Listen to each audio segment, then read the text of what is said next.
she? Gunnar, Mistress of War. After any conflict, big or small, she would be first on the scene, sussing out the worthy spirits for a free trip to Valhalla. A gruesome task. She took great pride in it. Any conflict. Impossible. It's true. She had help from her sisters, of course, but Gunnar was always first to arrive. Her judgment of the fallen was unparalleled, and an invaluable resource to Odin. She was one of his favourites.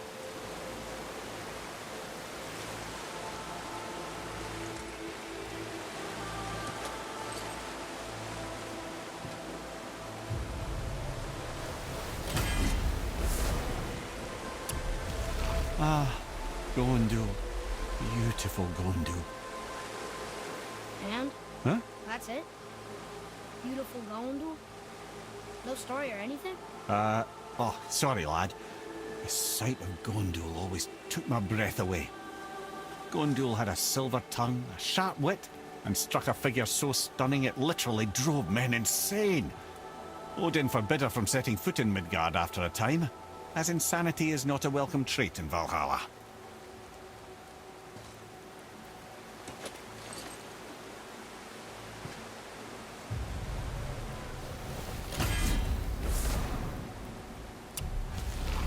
This is none other than Geirdriful, the Master of Arms in Valhalla, responsible for arming and training Odin's Einherjar.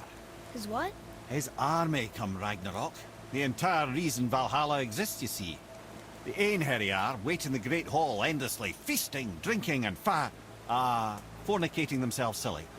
Once Ragnarok begins, Odin calls them into service to fight on his behalf. Geirdriful had her hands full training that lot.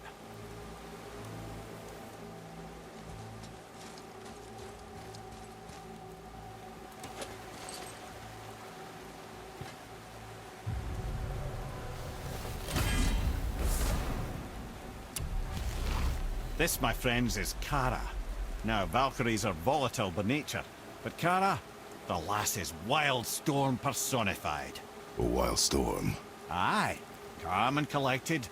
Then the air would shift and the fury of her storm would unleash. 'Twas beautiful in a way, assuming you could find proper shelter. Her tears would cleanse the blood-soaked battlefields.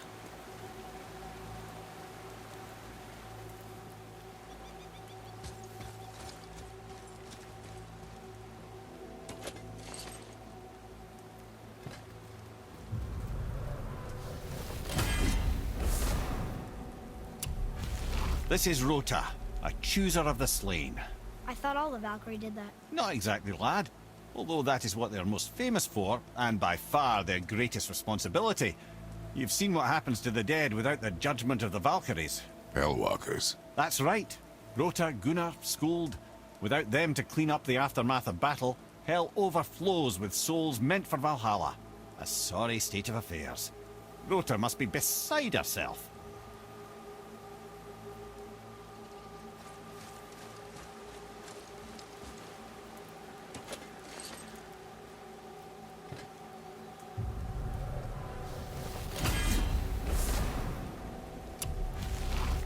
Ah, here we have Eir, the healer. A Valkyrie healer? Strange.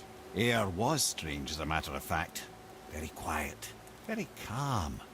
Where her sisters were violent rapids, Eir was a gentle stream. She healed the wounds of both mortals and gods, and even a certain all-knowing sage who once drank too much and fell off a mountain. Not my proudest moment.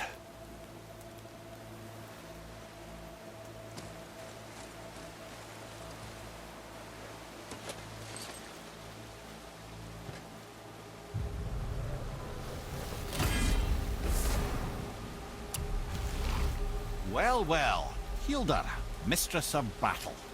She and Odin got on quite well, actually. Her and the other Valkyries, not so much.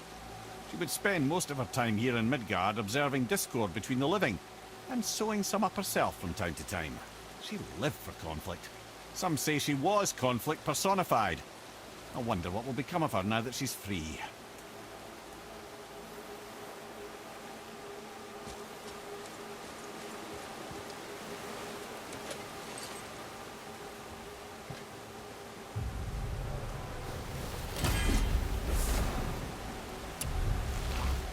Olrun, once the daughter of a powerful chieftain. She fell defending him during a Reaver attack. Olrun was escorted to Valhalla, where she chose to devote her afterlife to the pursuit of knowledge above all else. Quite unusual behaviour amongst the constant drinking and feasting of her fellow Valhallian denizens. How'd she end up a Valkyrie? Odin. He saw a kindred spirit in Olrun's single-minded pursuit of knowledge. He appointed her as the Valkyrie's resident historian.